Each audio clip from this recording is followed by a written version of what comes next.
It's a cut race, the elimination race from the Charlotte Roval, and the green flag's in the air.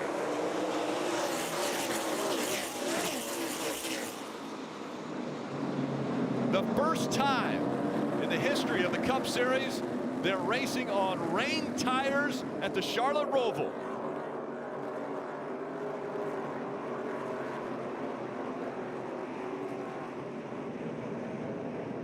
See right there, turn 3, that right there is right now probably the wettest part of the racetrack. Yeah, the water runs from turn 2 down the racetrack into turn 3 across the racetrack. Also right here going into 5, water running across the racetrack there. And the painted surfaces are areas you probably want to stay away from. That's going to be really slick when they're wet. Exiting out of the road course onto the NASCAR Oval, there's some water right here and some painted black line right there. That line is painted. It'll be slick as well, trying to power down. We saw in the Xfinity race yesterday a lot of these guys running up the racetrack in the PJ1 that they put down on the oval part of the racetrack, it providing a little more grip for these cars, even in the wet. Brad Keselowski making a move for the lead, side by side, and this rear chicane is tight. It's the first time through the Trilogy chicane, and will we exit with a new leader? Brad's going to get on that paint. He's not able to get the drive, and the 11 car accelerates a little bit more right there. Still nose to nose though. Is somebody going to give right here? We saw the front chicane side by side did not work yesterday. Denny Hamlin giving that spot up smartly. Too early in the race. A lot of standing water we've seen here in this chicane. And it's Brad Keselowski who's going to lead lap 1 at Charlotte. Trying to outbreak him, getting into 1. Already the windshield wiper going on the 2 of Keselowski. Through turn 2 and into 3. Again, more water on the track here.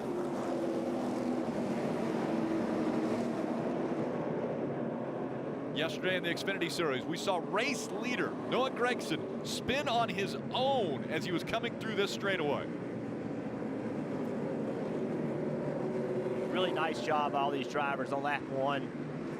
Conditions they've never dealt with before. Everybody found their way around it. Nice work. Talk about the painted surfaces on this racetrack and that black line right here through this corner. 3-car of Austin Dillon tries to power down as he crosses across that. You see how it loses rear grip. Jerks the car sideways. All these guys have to drive across this. It will dry up eventually. It's going to be challenging tilting. It's challenging. It's all comes down to comfort. One driver that must be comfortable in the rain is Mike McDowell in the 34 car. He's currently up 10 spots since the start of the race. Known for his road course racing experience, I think he was able to attack a little more than some of the drivers that perhaps were a little more timid for good reason. And you said that name, and immediately I thought, why didn't I have him in my fantasy lineup? Because you knew he was going to be good here at the Roval. A lot of rain running across the racetrack right here in this braking zone as they're trying to slow down for the front straightaway chicane. Standing water right here at the apex. A little bit of 13 car in front of Kyle Busch. He's had a really good start of this race also, gained a lot of spots. You can hear wheel spin just going across the start-finish line, guys. Because it's painted. Yeah. We heard that a lot yesterday too, but it's interesting when they're getting up to speed there, the wheels break free on that paint at the start-finish line. The cars are starting to create some grooves in the racetrack. Really wet over here though. They do not dare go across that painted line to the right there and get out on that extra asphalt. It'd be nice if it was dry, but right now it's holding water out there and they're staying away from it.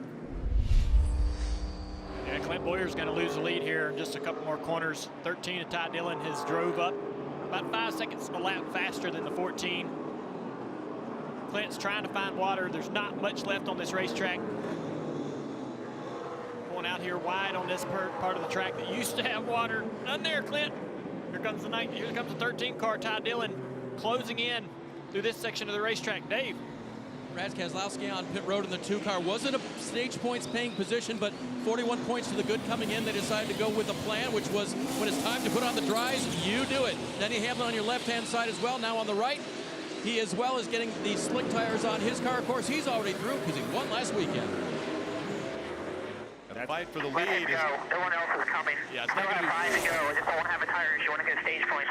not going to be much of a fight. Ty Dillon easily gets by the 14 and leads at Charlotte. So Ty Dillon, if we don't have a yellow or anything else crazy happen, should go ahead and drive away and win this stage. Clint is in real anxiety to try to get these tires to make it to the finish. Will his tires make it to the finish without chunking apart, without coming apart and forcing him to pit road? The 11 car off the racetrack.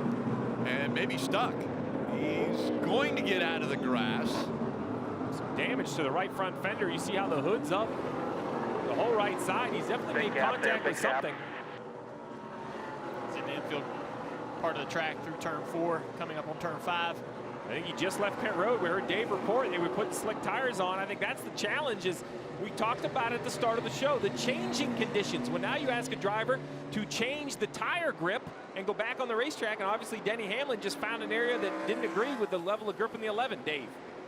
It's Chase Elliott's turn, brings the 9 down pit road. Remember, so good here last year that when he stuffed it in the fence, he was able to recover and win the race. So they'll go to the slick tires here for Chase. Get all 4 Goodyear Racing Eagles on. Fill it full of Sunoco fuel, Parker. And Eric Almirola doing the same thing here coming down pit road. He was on wet tires that he put on under the competition caution, but could not make them last, and got to get on slick for the 10 of Eric Almirola, running just outside the top 10. And Steve, I'm looking now at race strategy. These guys who are on pit road, fill it up with fuel, they won't stop at the end of stage 1. They might be able to make it all the way to the end of stage 2. Yeah, I think they'll probably pit right before that as well. Let's take a look at, there's Denny Hamlin on the right side of your screen spinning out. I believe that's exiting turn 4. And some pretty good contact with the tire barrier. Was able to get going and back on the track. Yeah, Rick, I mean, that's the thing, is not only is it a tire selection, but there's this battle for track position with fuel.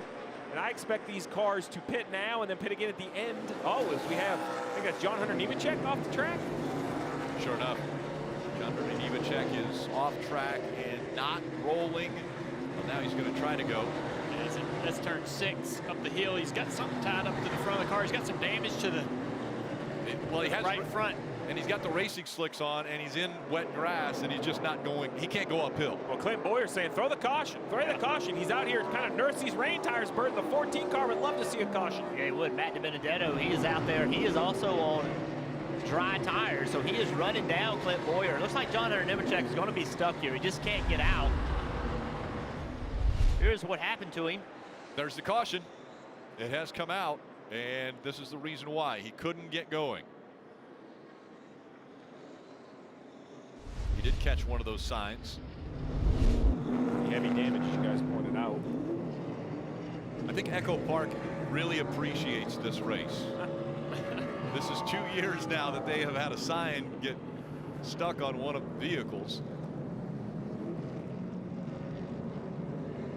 And so John Hunter Nemechek is going to ease this car, working it slowly, just a little too much horsepower with no grip.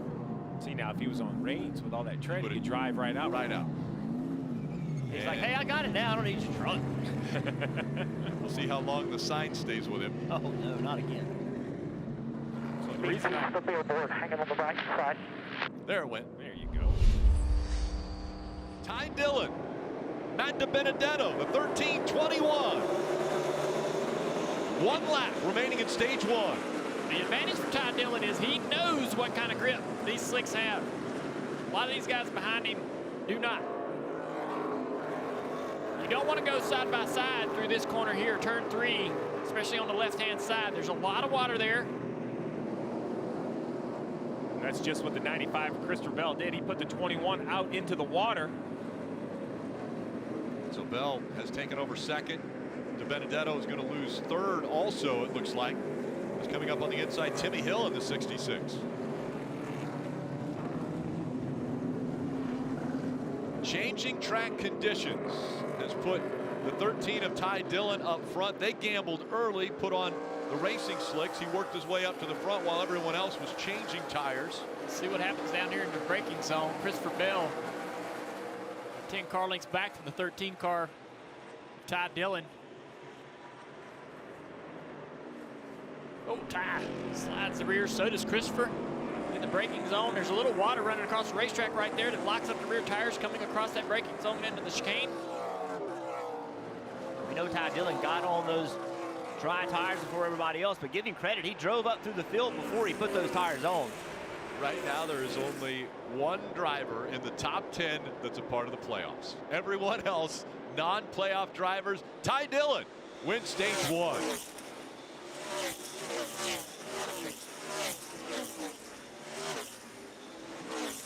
I didn't have that in my fantasy. Ty Dillon, stage winner. Christopher Bell was second. DiBenedetto, William Byron, and Timmy Hill, all part of the top 5.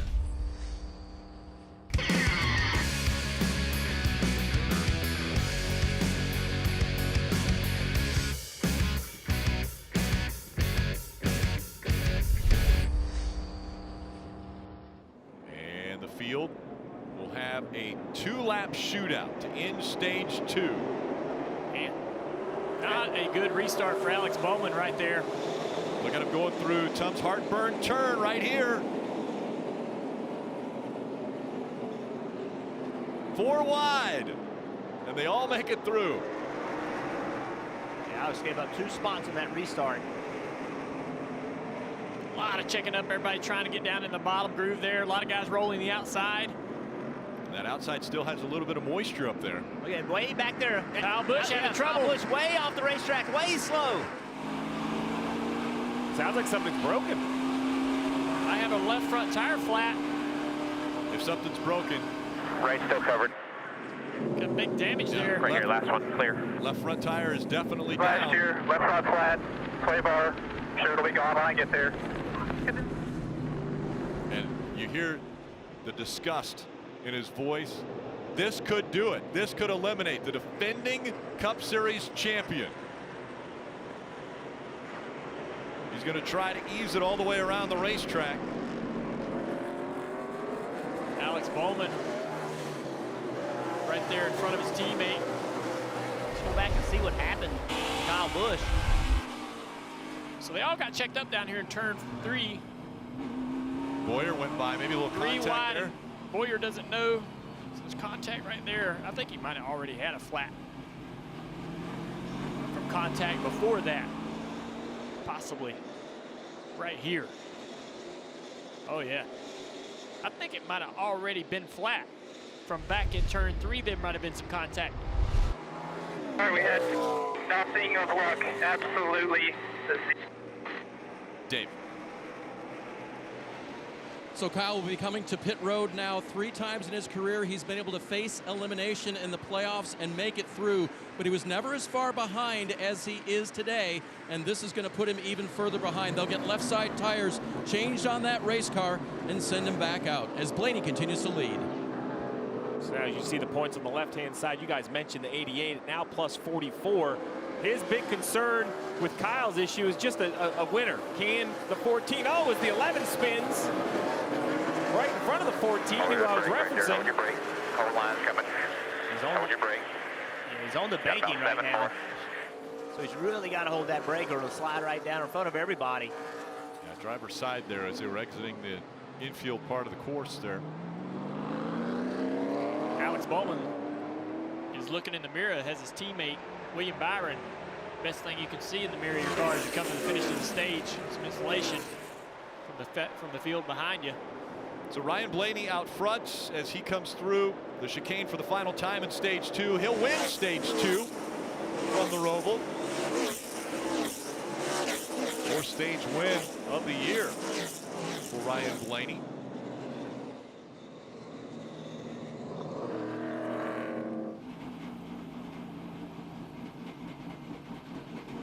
A difficult day for Joe Gibbs Racing. The 18 with issues, and then the 11 of Denny Hamlin spinning. So last year's winner from here at the Roval is on pit road for the restart. Left front tire, he thinks is loose. Loose left front wheel, Rick. Loose left front wheel on the 9 car. All right, so they're going to attend to that as these two fight for the lead. William Byron takes it away from Bell. Byron a little bit higher through that little bit of wetness on the top of the racetrack.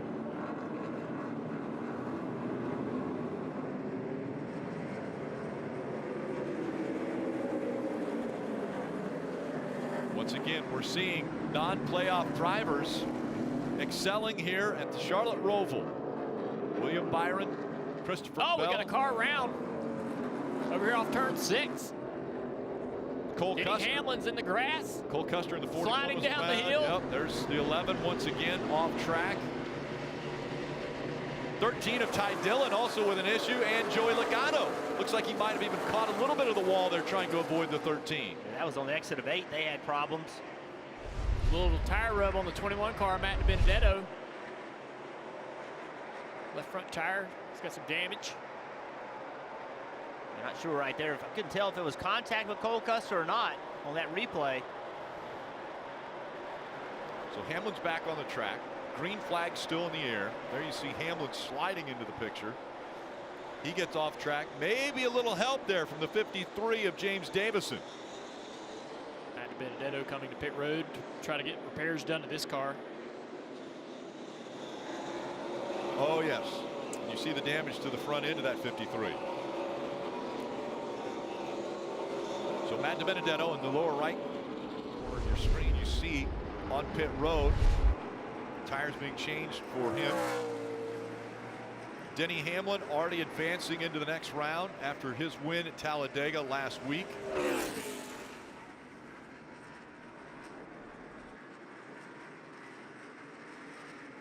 Win and you advance, and that's kind of the situation that 4 drivers came in to this final cut race.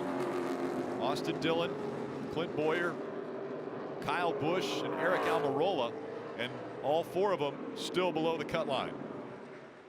Yeah, Steve, you mentioned Clint Boyer, and what if he were to win this race, and how that would change the playoff picture going into the next round. Don't know how much damage Clint had to his car. We heard him talk about how concerned he is, but he's been able to keep pace. Been able to gain a spot or 2 on this restart, and has really put a lot of pressure on Brad Kay. Had one back corner in the infield and lost some ground on him, but his car looks okay right here.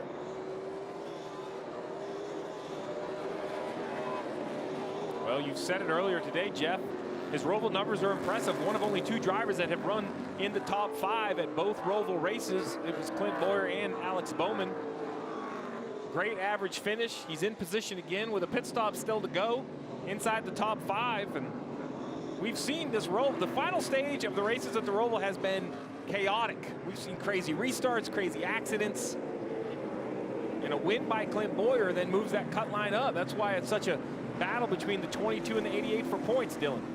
Steve, I think you know Clint Boyer as well as a lot of us do, that he can get a little wound up, get up on the chip, and obviously when he had contact there with Kyle Busch, he was admittedly a bit animated and worried. But one good thing about having a crew chief like Johnny Klossmeyer, his longtime spotter Brett Griffin, they both kind of told him, hey, listen, we've got one of the best cars in the field. Don't worry about it. We're okay. Just keep doing your thing. And they've settled Clint down a little bit. He's back in his rhythm and running inside the top 5. So they are not out of this by any means, still feeling really, really good about their chances today, Dave. Dillon, Kyle Busch was on and off of pit road. The 18 car is straight. It's not real pretty on the left front there, but that restart, and Steve reminded us about the chaos here on the Roval, is exactly why Adam Stevens just said this to his driver. Or a little bit of a splitter, but got the hole in the nose patch. I have no clue what's going to happen the rest of this race, so we need to be there at the end of it. No clue, so be there at the end of it. He currently runs in the 24th position, Steve, trying to move forward. You don't want to write him off, right? I mean, he's obviously an extremely talented race car driver. He's been dealt a really tough hand today. And the fact that left front issue going through turns 3 and 4 has caused him to restart back in a hole now.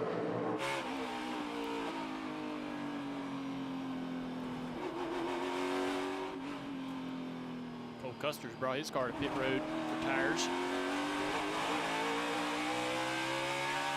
We've talked a lot about playoff cars. One car that looks good in the playoff points, the 9 Chase Elliott. He came a second time. Well, here's the original pit stop. Watch the left front right here. A little bit of trouble with the tire going on, and that slowed down the exchange, and still trying to hit lug nuts as the 9 left pit road. We believe that's why he came down a second time as the field took a green, was to tighten that left front wheel. the last winner here at the Roval and the last winner of the last 3 road course races is all the way back in 28. I'm not saying he can't win, but this will be an even more impressive run than maybe even last year if he can win from this position.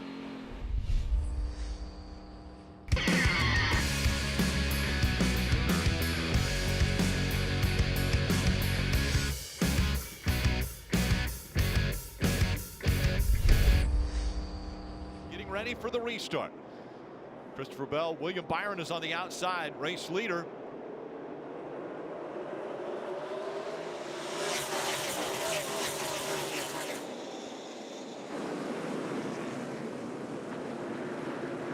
Boyer underneath Bell. Bell got into one. The car didn't stick. Boyer trying to take advantage of it.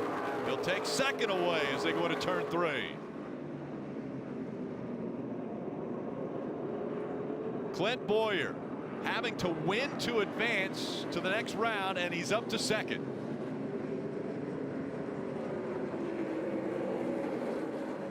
There's a lot of pressure coming your way, William Byron. There's a guy behind you that needs a win. Yeah, if you look at the points, if Clint gets into the lead, puts himself in position to win and wins this race, the battle between Logano and Bowman gets really tight. Truex Jr. as well. Man, look ahead, set him up. Throw on you from here until we fit. Be the man, no pressure. Spotter Brent trying to bump his driver up. Cheerleading.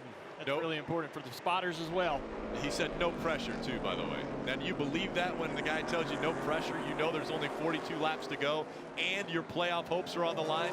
Well, no pressure is just no one's right on your rear bumper. You know, it's not That pressure. Yeah, it's that is a reference to that pressure. Just Christopher Bell is not right on him. What that is telling you is you don't even have to look in the mirror. Just pay attention to what's in front of you. Into the restart zone, and Blaney fires out of there.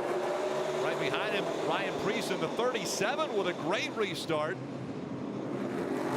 And tagged! The 47 goes around. Ricky Stenhouse Jr. got hit by Bubba Wallace. Stay right there. Stay right there. Hold on. Hold on. Yeah, there's a lot of contact heading down into turn 1 from various cars.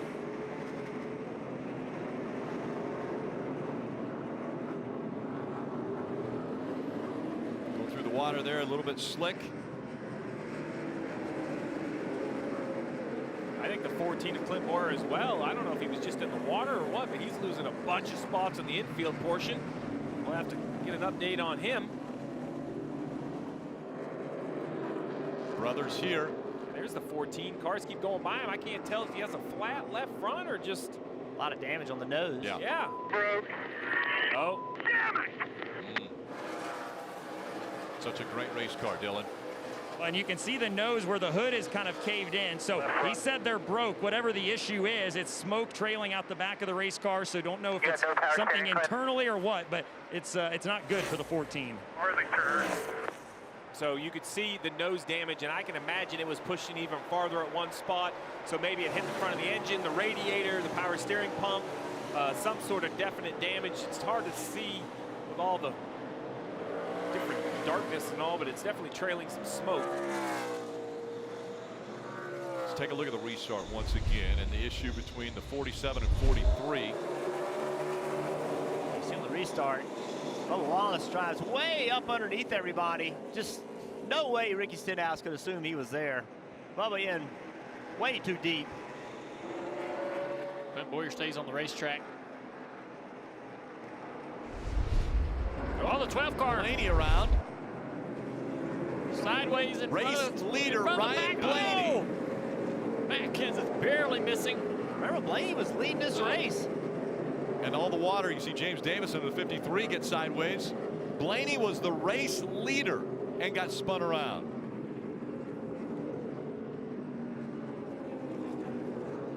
Just gets wide off the racetrack into the water here. Big trouble in. Well, then he pushed a lot of water back out onto the racetrack. And he was trying Close call here. Oh, man. He was trying to stay in the gas to keep from getting stuck.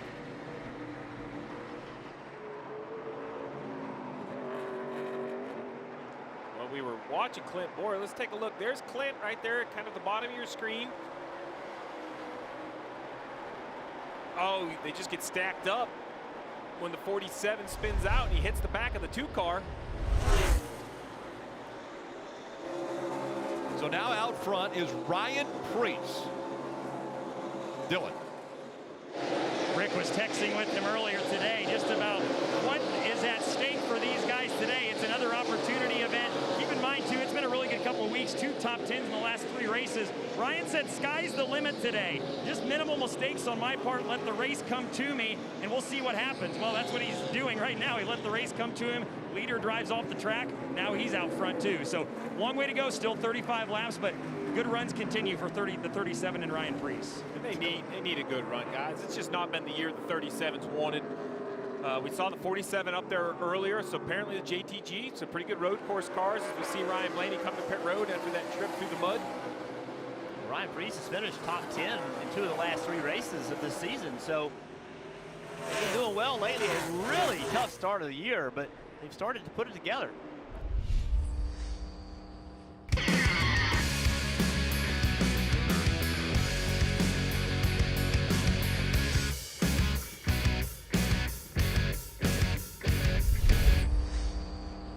Well, if you're Chase Elliott, you know, it's your job now to push. Push as hard as you can, right? You have 6 laps to the good. Push the pace. Make everybody run harder than they want to run to burn more fuel. Chase is just so dominant on the road courses over the last couple of years. Not the guy you want to see in your mirror, even if he is your teammate. Chase kind of effortlessly closes in, hounds the mirror. 88, every time he goes through a corner, goes through a chicane, he looks up. Did I drive away? Did I pull away? Nope. Chase still there. If you want that anxiety to grow even more than that 88, if he can look out of that mirror and see that yellow car in 4th, if he can see him back there, that is where the anxiety is. Kyle's slinging it up there in the water. Well, as good as Chase Elliott in the 9 has been at the road courses, his numbers are great. The guy that's always in the picture right there behind this group, the 19 of Martin Truex Jr., he's going to make a pass or tries to make a pass on the 20. I bring him up because his lap time the last 3 or 4 laps have been some of the best in the field. With 26 to go, I'd be shocked if he doesn't join these leaders. The 9 of Chase Elliott, you mentioned his numbers are great. The last 3 road courses, he's won. And so looking to stay perfect. Oh! And around the 88 he goes. He'll take the lead here at Charlotte. I think Alex just has had enough of that pressure. Went wide there to allow the 9 to go by. Alex is just trying to settle in to a comfortable pace. Doesn't have enough speed to hold off this 9 car Chase Elliott. There you see it. I'm okay with that. Understand your agenda, right? The 88 says, listen, I'd love to win, but I can't wreck. I can't make a mistake here and give these points back up. Especially with the 18 just behind him. So that's a great point, Rick. So if he feels like he can't hold off the 9, allow the 9 to get gone. That stops the 18 from winning the race. Let that 9 car take off. Maybe that's the better play for this 88 car. Yeah, lean on the strength of your teammate. Right along here with Kyle Busch. Show you how difficult this road course is. Using all the curves in that front stretch chicane. Driving into turn 1. This is where we see so much trouble on restarts. Watch this part of the racetrack. It's really interesting how it goes downhill, then uphill, then back downhill. See all that water on the right side of the racetrack, left side of the racetrack there. Everybody trying to stay on the right side of that. Even on the exit of that corner, there's water. We're racing and a little short on fuel. We'll worry about that a little later. I like that. We're going to worry about that when it happens. Well, you know what, Steve, what that is, though, is don't even try to save, right? We're so far away, I don't think he can save it from here. He wasn't telling him to save. He said, we'll worry about that later. Dave. And, of course, Jeff, that's because he hopes the caution comes out from somewhere else and they can save some fuel that way. But think about what Kyle Busch has done today from the back to the front, from the back to the front. The factor of having a driver like Kyle Busch is so fascinating to a crew chief like Adam Stevens. He said that's really the difference at a track like this. This is a driver's track, and when you have a guy like Kyle, you know you've got a chance. One of the best in the business, so many wins in his career, the reigning champion trying to hang on today as he drives toward the front. Well, you know, we're going to worry about fuel later with 25 laps to go. I think there's a lot to worry about later. The rain is getting closer to reach those rings right there. So 25 laps, the rain could get here. And I've been in discussion with NASCAR because this race started under the wet condition. If we get rain, that will not create a yellow. Only an accident will create a yellow. So if you drive down to turn 3 and it's in the wet and you don't slide off track, it's the team's responsibility to decide when they want to switch back to the wet. So, you know, fuel mileage, playoff hopes, fast cars, slow cars, debris on the racetrack apparently, all kinds of things these teams are going to have to manage. Here, I got you something else to worry about, Steve. Look at the playoff points. Look at Logano and Bowman. They're separated by 1 point. Yeah. If Kyle Busch wins this race, Logano and Bowman are in a race for that last spot, separated by only 1 point. And they can see each other. So who knows what's going to happen in this race? We talked about it, how the roll changes so much. Well, here we are with 24 to go, a lot on the line, and look how close everybody is. And what about that debris? When does NASCAR say that they need to call a caution? How about Give right or take now? now, Rick. Yellow. So the 51 picked up a little bit of that. That's Josh Bilicki behind the wheel of the 51. Oh, man. So if they see all this debris, no choice but to throw a caution there. So Steve, if they come down pit road right here, and they can make it from here, they come down pit road, I think advantage Kyle Busch. His pit crew has been on fire all year long. If his pit crew can get him out in front of a couple of these other guys, he is in position to win this race. I think the concern is, you hear, you know what you don't hear right Oh, there? no. Oh, my goodness. What has happened to the fourth? Matt Kenseth into Yeah. the tire barriers. I thought I saw some smoke heading down into turn 3, not quite into that turn. So this is right before turn 3. We're blocked from view because of those big Bank of America banners, but it was lots of smoke heading into that turn. So Jeff, to circle back to your point, now that I see this as a crew chief, how long is this yellow going to be? How much fuel can I save? Do I have to come? I don't think all the drivers that pitted at 71 are going to come. I think Chase Elliott is going to try to save gas. So can Kyle Busch save enough from 65? I don't know the answer. Do tires matter enough? Will the rain get here? You look at right now the top 4 right here. Joe Gibbs Racing. Christopher Bell is going to be there. He'll be taking over the 20s ride. You have Denny Hamlin and the 18 of Kyle Busch. A restart from the Roval. 20 laps to go. Christopher Bell did not get a good restart. Oh, he's going to slide down in there. Made contact with the 20. Yeah, he's going to check up in front of Chase Elliott there. That's going to allow the 18 car to get some distance.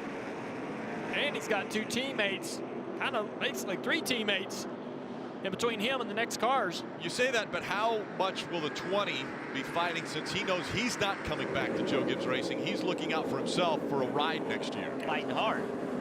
I wouldn't care about my teammate. He's not my teammate next year. I'm worried about myself. Kyle Busch is out front.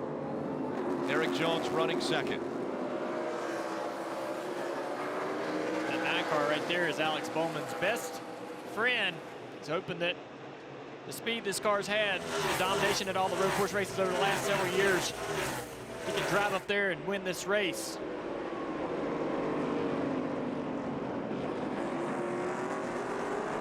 If Kyle Busch can keep Eric Jones behind him for a few laps, that's going to be really impressive. Eric with much better tires.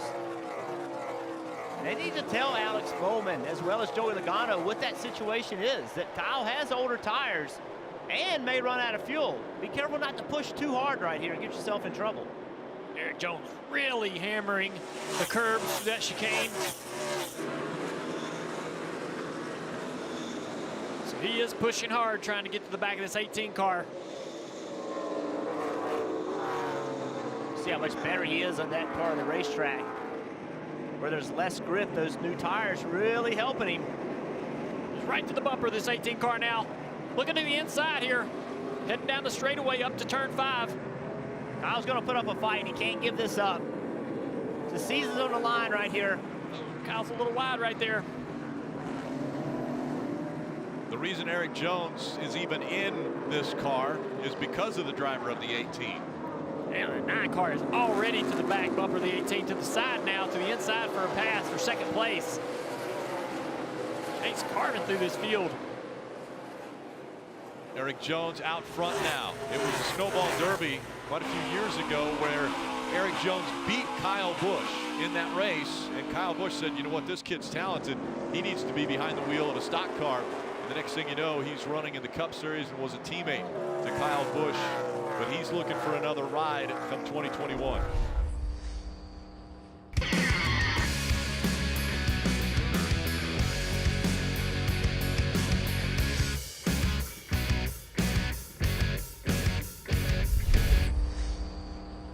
Surprise up front with Chase Elliott and Napa Chevrolet checking out. Martin Truex Jr.'s closing in on this 12 car though. Blaney having a little struggle here. He was a car that was dominating earlier in the race and a little bit off pace. And Kyle Busch behind him just can't keep pace with those older tires. No choice but to stay out, hope for some chaos and some mayhem, and hopefully take advantage of it. Dillon. I just wanted to quickly update those 2 cars you see on your screen, the 3 and the 14, as it gets a little tight through the front stretch chicane. Both of them, of course, came into today battling for a playoff spot. For Clint Boyer, had one of the fastest cars on the racetrack and then had that contact on the racetrack, a slow pit stop, relegated into the back, but they have not quit fighting. He's marched his way through the field without power steering or with power steering issues for a majority of the middle part of this race. He now runs just inside the top 15, and then Austin Dillon in front of him. Keep in mind with him too, this is his first road course start of the year, so he spent the first part of the race really just kind of trying to get reacclimated to how you have to race a road course. So that put them behind just a little bit, and it seems like really for these guys it's just kind of too little too late at this point, Parker.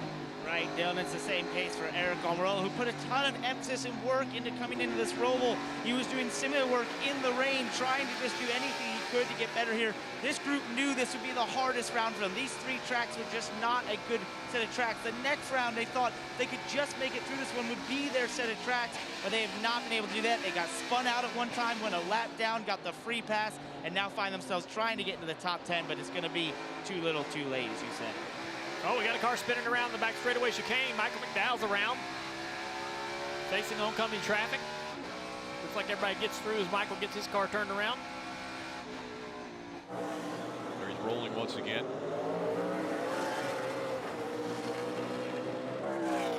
I think this dominance by Chase Elliott with 7 laps to go, Rick, has only got to really push these other teams to try to find something to develop an answer at the road courses. Remember, next year's schedule's been released. 6 road courses on the schedule. Oh, McDowell again.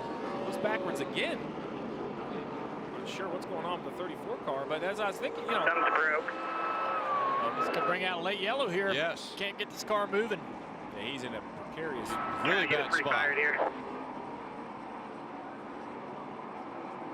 NASCAR's trying to give him all the time he can. He finally gets it refired, turned around here. Still struggling to get the car righted. Yeah, no cars coming though. So he's able to keep going, and we stay green. You talked about this one on the backstretch, Junior. Yeah, here's the issue here, getting down in the corner. Looks like he got in there just hot.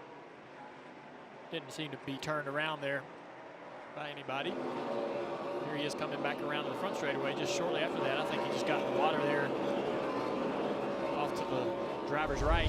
Track's still seeping water down the racetrack across the groove. 6 laps to go, and Steve, you were talking about 6 road courses on the schedule for 2021. Yeah, a few new looks. We're going to get to go to Austin, and see the COTA track down there, Circuit of Americas. Sonoma, which we've seen before, Road America. The Xfinity cars have been there. Watkins Glen, we saw the Indy Road course this year. That was a fun road course. And then here at the Roval. So, I mean, when you look at that, right, I mean, that has got to play a hand for someone like Chase Elliott. You know, the Cup cars have never been on the road course at Indianapolis. No stock car that I know of other than maybe a practice has been at COTA. We haven't seen Cup at Road America. So a company and a team and an organization that has so much confidence without a lot of prep, without a lot of testing, they have to be the favorites already going into those races. Think about how many years it has been that there's been either 2 or just recently 3 with the addition of the Charlotte Roval. Only 2 or 3 road course races the entire year, and now you've doubled that. There's now 6 in 2021. And I'm good with it. I think the Xfinity's always had more road courses. 6 out of 36 seems like a good percentage to me. We've seen how entertaining these can be for the fans. And to be honest, we talk about Jeff Gordon's numbers. He was one of the early drivers that really took to road coursing. And Jeff, would you say, just said, I'm going to be good at this, and he put the effort in and it paid off for him. All of these drivers now, you can't say, hey, NASCAR is an oval track game and I'm only going to worry about the oval track. There's too many. 6 road course races next year will force all of these drivers to change their preparation and how they get ready for these road courses. Yeah, there was a time in the sport where it was 2 of 36 or 2 of 32 races, right? And, every race paid the same amount of points. But now that you have races within the playoffs, and every race matters more than it's ever mattered. You see Blaney all over the racetrack. Every race matters more than it ever has. You have to be good at them. And now there's 6 of them. So you have to put effort into it. And I think we talked about it several times. I think that favors some younger drivers also that will have a chance to fill some seats. Some younger drivers that are in the Xfinity Series. We talked about, we know Austin Cindric. We know he's going to move up in 2022, but going to run a few races next year. Briscoe has been a good road racer. Does that schedule make it easier for them to get rides? And, Jeff, I'll go one further. I have not heard any of these rumors or conversations, but if I'm a team owner, do I look back at someone like AJ Allmendinger, who won the Xfinity race yesterday? He has so much success. He's driving next year at the Rolex. He has won in the Xfinity Series this year, not just on an oval at Atlanta, but a road course yesterday in that heavy rain shower.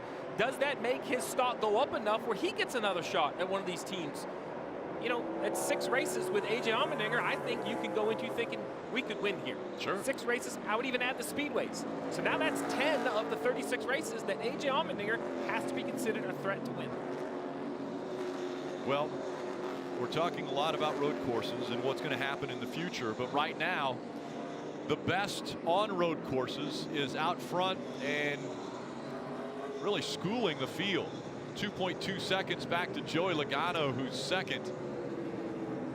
Yeah, Chase Elliott and his Napa Chevrolet is on cruise control up turn 6 here. Right there tight on the curb. Downhill into turn 7 and 8. That's where he passed for the lead. Eric Jones gets the drive off low onto the oval here. He said he's in cruise control. Keep this in mind. Nothing to gain by making better lap time right now because he's got such a gap. It's still about 3.5, 4 tenths a lap better than his closest competition. So Chase Elliott is just plain and simple faster than the rest of the field, doing a great job again here.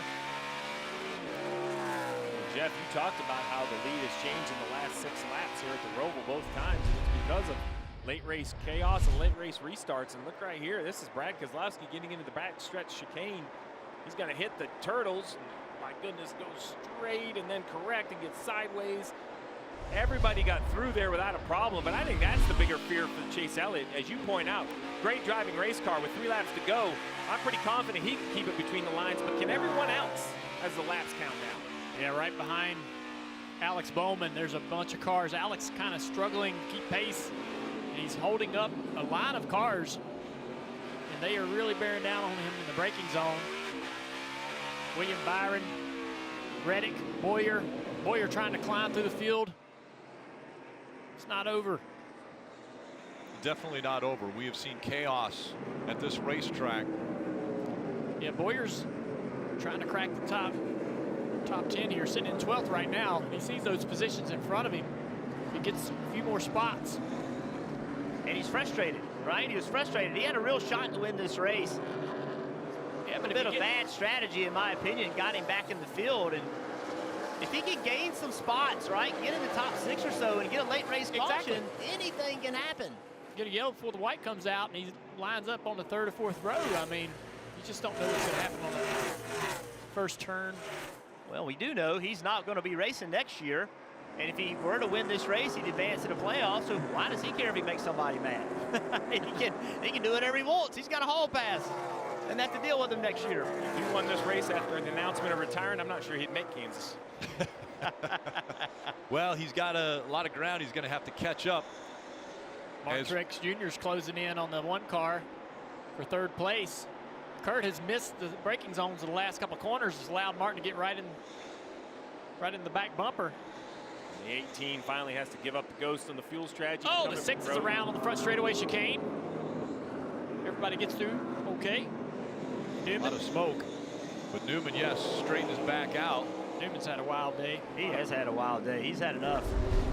He got again. Yeah, the 22 made contact, or 27, excuse me, made contact with him and Greg Galding as he was trying to get by. Yeah, Newman's backwards over in turn 1. He's going to get it turned around again. And Newman just turned down. Yeah, like there was nobody there. He's had a lot of problems on the racetrack and on pit road today. A lot of penalties and issues. Frustrating day when things like that just keep piling on. Guys, we talked about Chase Elliott and what this win is going to do for momentum. One thing we haven't talked about is the 5 playoff points. That's going to fill his bucket. Oh, we got a back straightaway. Back straightaway chicane, the 19 in the 1 car. The one of Kurt Busch, Martin Truex Jr. They're running 3rd and 4th. Truex and the 1 went down in there side by side. I think they both missed the entrance to the back straightaway chicane. Everybody's doing their best to cause late race caution. Here we go. Truex gets loose. He understands that the 1's going to try to compete with him in the braking zone. And they both got in there too deep. Martin broke loose first. Gets sideways into Kurt. Kurt just not wanting to give up the spot. There won't be a restart. The white flag was taken by Chase Elliott as he's in the infield part of the course now. Yeah, I was mentioning, Rick, those 5 playoff points will give him the 4th most. So this win can help him in the next round, can help his path to the championship Ford Phoenix. And that now is the goal for everyone.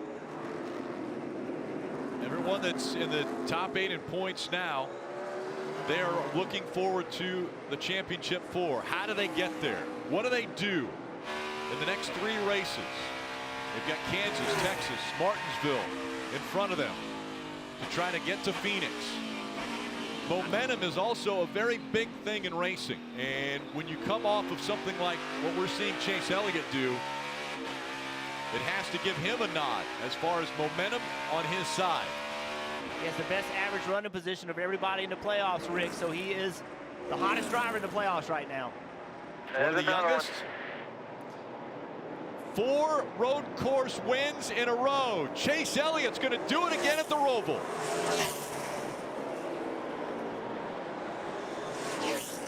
Great job, bud.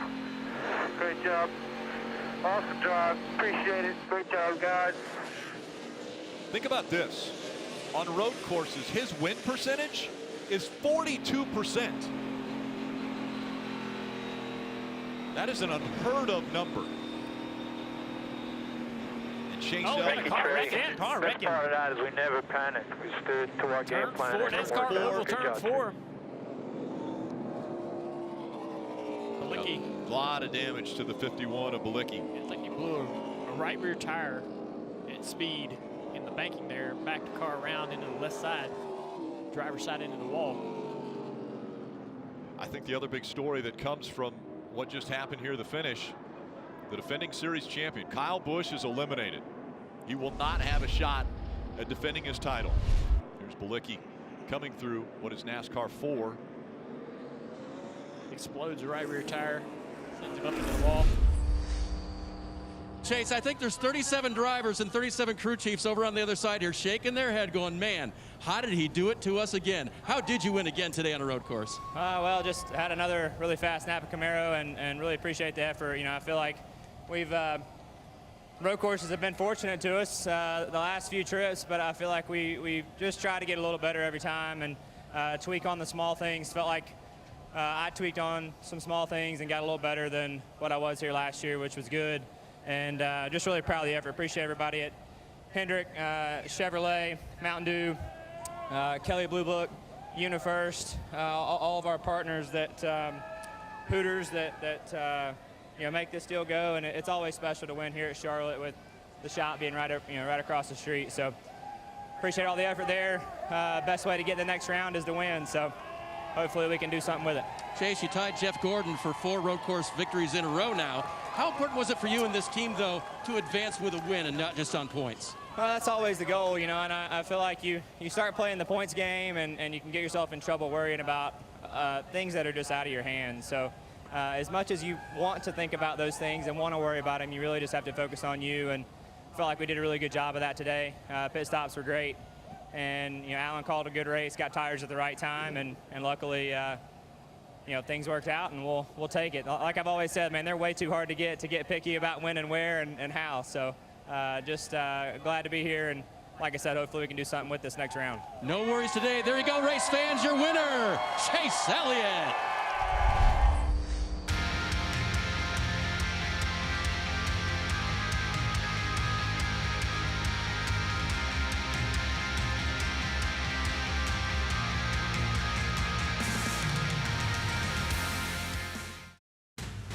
This copyrighted telecast may not be reproduced, retransmitted, or used in any form without the authorized written consent of NASCAR Broadcasting. NASCAR would like to thank all of our fans for your support, and we hope you enjoyed today's broadcast.